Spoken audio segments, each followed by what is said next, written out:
భారత వాతావరణ శాఖ అమరావతి కేంద్రంగా కూడా ఒక ఇన్ఫర్మేషన్ పాస్ చేయడం జరిగింది. ఒకసారి అది చెప్పే ప్రయత్నం చేస్తున్నాను. ఇటు నిన్నటి భూమధ్య రేఖ హిందూ మహాసముద్రం నుంచి దాని ఆనుకుని ఉన్న నైరుతి బంగాళాఖాతంపై ఉన్న అల్పపీడన ప్రాంతం ఈరోజు అంటే ఫిబ్రవరి 20, 2026 ఉదయం 8 గంటల 30 నిమిషాల ప్రాంతంలో బలహీన పడింది. అయితే దీని అనుబంధంగా ఉన్న దీని అనుబంధ ఉపరితల ఆవర్తనం అదే ప్రాంతంలో సగటు సముద్ర మట్టానికి 3.1 కిలోమీటర్ల ఎత్తు వరకు కూడా విస్తరించి ఉంది అంటూ కూడా విస్తరించాలంటూ కూడా చెప్పుకొచ్చిన క్రమం.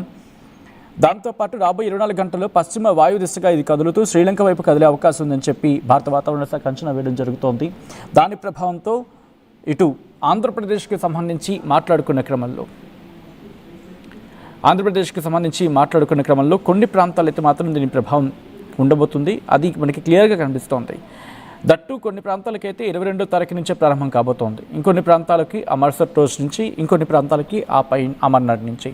ఒకసారి డీటెయిల్గా మాట్లాడుకునే ప్రయత్నం చేసినప్పుడు రాయలసీమలో రేపటి నుంచి దీని ప్రభావం ఉండబోతోంది. అయితే సత్యసాయి డిస్ట్రిక్ట్కి మాత్రం ఎల్లుండి పెద్దగా వర్షాలు ఉండకపోవచ్చు, కాస్త ఆకాశం మేఘావృతమై ఉండే అవకాశాలు ఉంటాయి.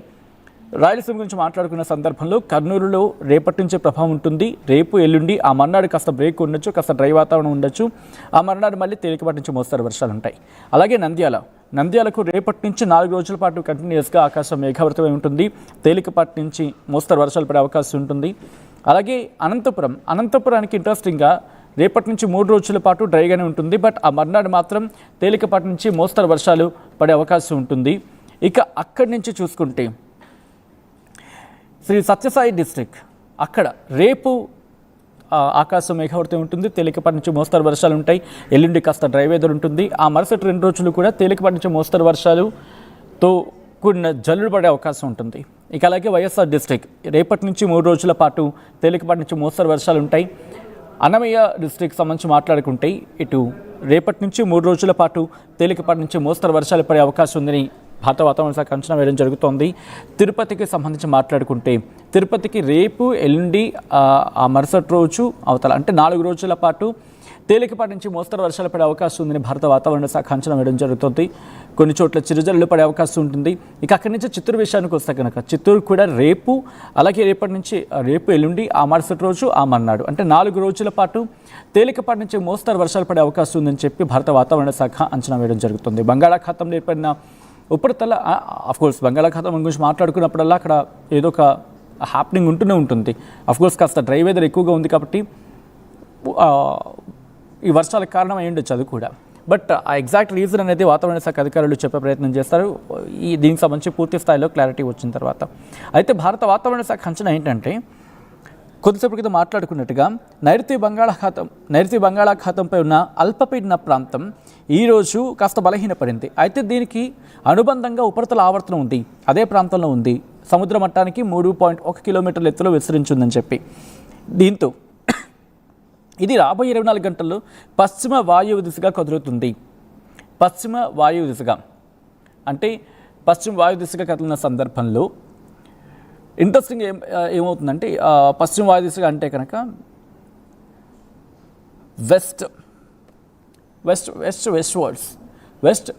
సౌత్ వెస్ట్ వర్డ్స్ అంటుంటారు కదా, వెస్ట్ నార్త్ వెస్ట్ వర్డ్స్ అంటే అటువైపు అంటే అది ఆంధ్రప్రదేశ్ మీద కాస్త ఇంపాక్ట్ చూపించే అవకాశం ఉంటుంది.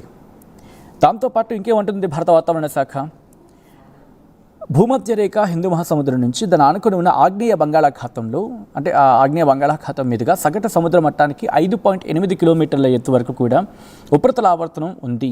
ఈరోజు అంటే ఫిబ్రవరి 20, 2026 ఉదయం 8 గంటలకు అదే ప్రాంతంపై కొనసాగింది. దీని ప్రభావంతో రాబోయే 48 గంటల్లో అదే ప్రాంతంపై అల్పపీడన ప్రాంతం ఏర్పడే అవకాశం ఉంది. అంటే ఇది కాస్త అల్పపీడనంగా మారే అవకాశం ఉంది. మనం మాట్లాడుకున్నట్టుగా అంటే బహుశా 2 సినారియోస్ గురించి మాట్లాడుకుంటున్నారు అనుకోవాలి ఇక్కడ. సో దీని ప్రభావంతో భారీ వర్షాలు పడే అవకాశం ఉంది. యాజ్ ఆఫ్ నవ్ భారీ వర్షాలు పడడానికి అవకాశాలు అయితే ఉన్నాయని చెప్పుకోవడంలో అతిశయోక్తి లేదు. బట్ ఎగ్జాగరేషన్ చేసి చెప్తే కాస్త బాగోదు కాబట్టి, ఎందుకంటే ఆ సాధ్యాలు ఏంటి, ఎందుకంటే మనం మాట్లాడుకున్నట్టుగా భారత వాతావరణ శాఖ చెప్పినట్టుగా ఆల్రెడీ ఒక ఉపరితల ఆవర్తనం సముద్ర మట్టానికి 3.1 కిలోమీటర్ల ఎత్తులో, అది కూడా నైరుతి బంగాళాఖాతం అల్పపీడన ప్రాంతం గురించి మాట్లాడుతున్న సందర్భంలో అక్కడ. సో దీని ప్రభావంతో రాబోయే 24 గంటల్లో పశ్చిమ వాయు దిశగా కదులుతుంది, శ్రీలంక వైపు కదిలే అవకాశం ఉందని చెప్పి. అంటే దీని ఇంపాక్ట్ మనకి పెద్దగా ఉండకపోవచ్చు. అంటే ఇటు తమిళనాడు లేకపోతే ఇక కర్ణాటక, కేరళ వీళ్ళకు ఉండొచ్చు కాస్త. బట్ మనకు బహుశా వాతావరణ శాఖ చెప్తున్న దాని ప్రకారం అంచనా వేస్తే ఇక్కడ మనకు అర్థమవుతుంది ఏంటంటే ఆగ్నేయ బంగాళాఖాతం అంటే south west words, sorry east west words మాట్లాడుకోవాలంటే ఇక్కడ ఈ ప్రాంతంలో కాస్త ఉపరితల ఆవర్తనం ఉంది. ఇది ఫిబ్రవరి 20, 2026 8 గంటల ప్రాంతానికి అది అక్కడ కొనసాగుతుందని చెప్పుకొచ్చింది. బట్ 48 గంటల్లో ఇది కాస్త బలపడే అవకాశం ఉంది. బలపడిన తర్వాత అదే ప్రాంతంలో అల్పపీడనంగా ఏర్పడే అవకాశం ఉంది. ఆ తర్వాత ఇది పశ్చిమ వాయువ్య దిశగా కదలబోతుంది. పశ్చిమ వాయువ్య దిశగా అంటే కనుక మనం ఇందాక మాట్లాడుకున్నట్టుగా north west words. So west north west words కాబట్టి కాస్త అప్పుడు ఆ ఇంపాక్ట్ మనకి తెలుగు రాష్ట్రాల మీద ఇక్కడ కనిపించే అవకాశం ఉంటుంది. కొంతసేపటి క్రితం మనం మాట్లాడుకున్నట్టుగా ఈ క్రమంలో ఇప్పటికీ Andhra Pradesh state disaster management authority కూడా రియాక్ట్ అయింది. ఇటు Andhra Pradesh state disaster management authority కూడా చెప్పుకొచ్చింది. ఏమంటుందంటే కనుక రేపు ఎల్లుండి కడప, అన్నమయ్య, చిత్తూరు, తిరుపతి జిల్లాలో అక్కడక్కడ పిడుగులతో కూడిన తేలికపాటి నుంచి మోస్తరు వర్షాలు, మిగతా జిల్లాలో కొన్ని చోట్ల పిడుగులతో కూడిన తేలికపాటి వర్షాలు కురిసే అవకాశం ఉందని చెప్పుకొస్తోంది. ప్రజలు చెట్ల కింద ఉండద్దు కూడా చెప్పుకొస్తూనే అప్రమత్తంగా ఉండాలని సూచించింది. అంటే సాధారణంగా వర్షాలు పడుతూ ఉంటే తలదాచుకోవడానికి చెట్ల కిందకు వెళ్తూ ఉంటారు. కాబట్టి పిడుగులు, ఉరుములతో కూడిన వర్షం పడే అవకాశం ఉందని చెప్పి, ఇది నేను చెప్తున్న మాట కాదు, Andhra Pradesh state disaster management authority. అంటే ఏదైనా విపత్తు వస్తే కనుక మనల్ని కాపాడడానికి ముందుండే అథారిటీస్, ఆర్గనైజేషన్స్లో ప్రప్రథమంగా ఉండేది ఆంధ్రప్రదేశ్ విపత్తు నిర్వహణ సంస్థ తన మాటల్లో చెప్తుంది. కాబట్టి కాస్త జాగ్రత్తగా ఉండే ప్రయత్నం చేయండి. భారీ వర్షాలకైతే మాత్రం అవకాశాలు తక్కువే. బట్ మనం మాట్లాడుకుంటూ ఉంటాం వర్షాల గురించి. ఒక్కసారిగా అక్కడ ఉన్న ఎన్విరాన్మెంట్ సహకరిస్తే బహుశా భారీ వర్షానికి దారితీయొచ్చు. దాన్ని మనం కొట్టిపారేయలేము. ఎందుకంటే చాలా సందర్భాలు మనం చూసాం, అనుకోకుండా 20 సెంటీమీటర్లకు పైగా క్లౌడ్ బర్స్ట్ అంటూ ఉంటాం కదా, ఒకసారి అటువంటి పరిస్థితులు ఉంటూ ఉంటాయి. బట్ పూర్తిగా కొట్టిపారేయలేము అటువంటి సందర్భాలకు సంబంధించి. కాబట్టి జాగ్రత్తగా ఉండడం మంచిది. అండ్ పిడుగులు పడే సందర్భం ఉంది కాబట్టి దయచేసి చెట్ల కింద ఉండొద్దు. అట్ ద సేమ్ టైం వర్షాలు పడుతున్న సందర్భం కాబట్టి ఇప్పటికీ కొన్ని పనులు జరుగుతుంటాయి రోడ్ల మీద. వర్షాకాలంలో ప్రభుత్వాలు కూడా కొన్ని పనులు చేస్తూ ఉంటాయి.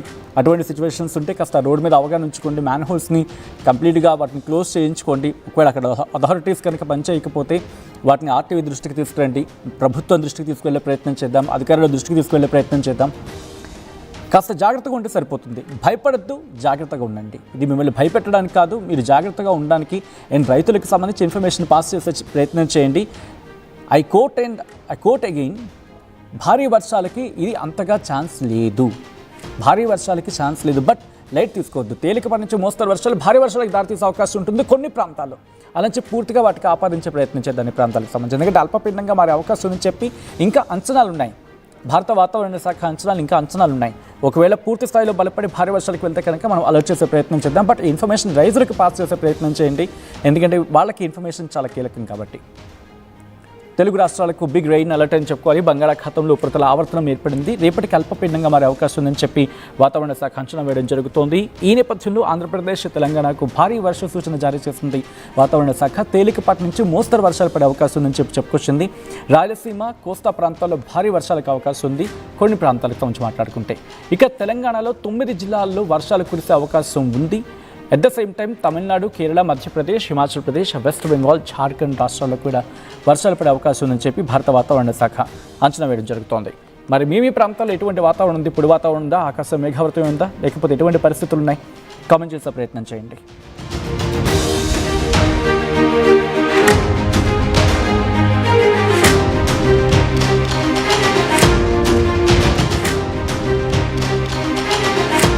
సందర్భాలు అంటే కొద్ది రోజులు ఎండలు ఇంకా ముదురుతాయనుకున్న ఆ సిచ్యువేషన్లో వర్షాలు అనేవి బహుశా ఇప్పుడున్న సిచ్యువేషన్ గురించి మాట్లాడుకున్న సందర్భంలో కాస్త రైతులకు కొంచెం ఇబ్బంది అవ్వచ్చు, ముఖ్యంగా మామిడి రైతులకు సంబంధించి. బట్ ఇప్పుడున్న పరిస్థితుల్లో అయితే మాత్రం భారీ వర్షం పడే అవకాశం ఉందని చెప్పి వాతావరణ శాఖ అయితే అంచనా వేయడం జరుగుతోంది. ఇటు 2 తెలుగు రాష్ట్రాల్లో ఎక్కడెక్కడ ఏ మేరకు వర్షాలు పడే అవకాశం ఉందనేది ఒక్కసారి మాట్లాడుకునే ప్రయత్నం చేస్తే కనుక భారత వాతావరణ శాఖ ఇచ్చిన అంచనాల ప్రకారం ఇటు ఆంధ్రప్రదేశ్ గురించి ముందుగా మాట్లాడుకునే ప్రయత్నం చేద్దాం. ఆంధ్రప్రదేశ్కి సంబంధించి మాట్లాడుకునే ప్రయత్నం చేస్తే, ఎందుకంటే ఇంపాక్ట్ ఆంధ్రప్రదేశ్ మీద ఎక్కువగా ఉంది కాబట్టి 23వ తారీఖు నుంచి 25వ తారీఖు వరకు కూడా తేలికపాటి నుంచి మోస్తరు వర్షాలు శ్రీకాకుళం, పార్వతీపురం, విజయనగరం, విశాఖపట్నం, అల్లూరి సీతారామరాజు డిస్ట్రిక్ట్, అలాగే అనకాపల్లికి 24 నుంచి 25. అలాగే కాకినాడ, ఈస్ట్ గోదావరి, యానాం, అంబేద్కర్ కోనసీమ, ఏలూరు, వెస్ట్ గోదావరి ఈ జిల్లాల వరకు చూసుకుంటే 23 నుంచి 25 తారీఖు వరకు కూడా తేలికపాటి నుంచి మోస్తరు వర్షాలు ఉంటాయంటూ భారత వాతావరణ శాఖ అంచనా వేయడం జరుగుతోంది. ఇక అలాగే ఆ ముందు రోజు అంటే 22 ఉదయం నుంచి చూసుకుంటే 22 ఉదయం నుంచి 23, 24